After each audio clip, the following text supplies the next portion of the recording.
Friends, this is History, Class 10th, Chapter 1, The Rise of Nationalism in Europe, and today is going to be our fourth class on this chapter. हम समझ पाते हैं कि 1750 यानी mid 18th century में Europe में कहीं भी नेशन स्टेट हमें नज़र नहीं आता। नेशन स्टेट का मतलब वो स्टेट है जहां न केवल शासक बल्कि देश की अधिकतर जनसंख्या एक सामूहिक पहचान डेवलप करती है, जिनका साझा इतिहास होता है और जिनके वंशज साझे होते हैं। 18th सेंचुरी में 8वें दशक में यानी 1789 में जो फ्रांस की क्रांति होती है, उससे यूरोप में नेशनलिज्म की भावना फैलती है और यूरोप में ही नहीं बल्कि दुनिया के अलग अलग देशों में नेशनलिस्ट फीलिंग जो है पहुंचती है। और फिर 19वीं शताब्दी में इटली 11 वर्ष के संघर्ष के बाद एक होता है, यूनिफिकेशन होता है, और जर्मनी 5 साल के संघर्ष के बाद उसका यूनिफिकेशन होता है। आज की क्लास में हम जानेंगे कि मिड 18th सेंचुरी में 1750 में यूरोप में नेशन स्टेट तो नहीं थे, तो वहाँ की पॉलिटिकल जो कंडीशन थी वो क्या थी। If you look at the map of mid 18th century Europe, you will find that there were no nation states as we know them today. What we know today as Germany, Italy, and Switzerland were divided into kingdoms, duchies, and cantons, whose rulers had their autonomous territories. Eastern and Central Europe were under the autocratic monarchies, within the territories of which lived diverse peoples.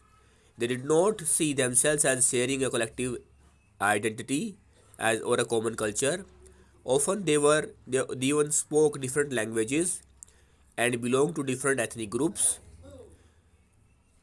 हम क्या देखते हैं, Germany जो 18वीं शताब्दी में 39 राज्यों में बटा हुआ था, इटली 7 राज्यों में बटा हुआ था, और ऐसे ही स्विट्ज़रलैंड में भी अलग अलग शासक शासन करते थे, जिनका अपना अलग एक स्वायत्त क्षेत्र होता था।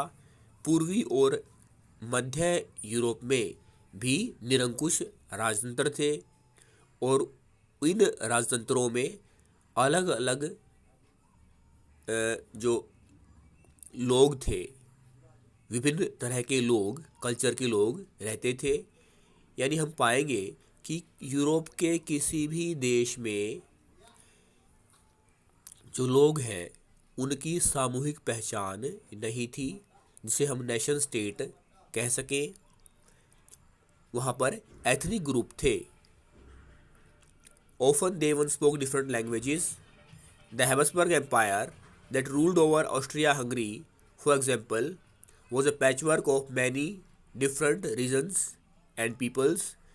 It included the Alpine regions, the Tyrol, Austria, and the Sudetenland, as well as Bohemia, where the aristocracy was predominantly German-speaking. It also included the Italian-speaking provinces of Lombardy and Venetia. In Hungary, half of the population spoke Magyar, while the other half spoke a variety of dialects. In Galicia, the aristocracy spoke Polish.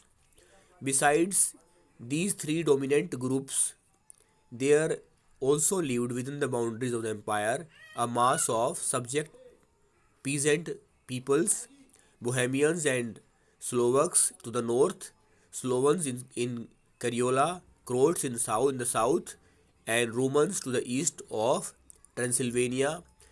Such differences did not easily promote a sense of political unity. The only one binding these diverse groups together was a common allegiance to the emperor. इस तरह से हम देखते हैं कि Europe के अलग अलग देशों में अलग अलग एथनिक ग्रुप थे। एथनिक ग्रुप वो सामाजिक ग्रुप होता है जिनकी साझी संस्कृति होती है। ऑस्ट्रिया हंगरी में हैब्सबर्ग एम्पायर जो है शासन करता था। अगली क्लास में हम जानेंगे किस तरह से फ्रांस की क्रांति से प्रभावित होकर प्रेरित होकर यूरोप के अलग अलग देशों में जो राष्ट्रवाद की भावना है वो फैलती है और नेशन स्टेट का उदय होता है, जर्मनी के रूप में या इटली के रूप में। थैंक्स।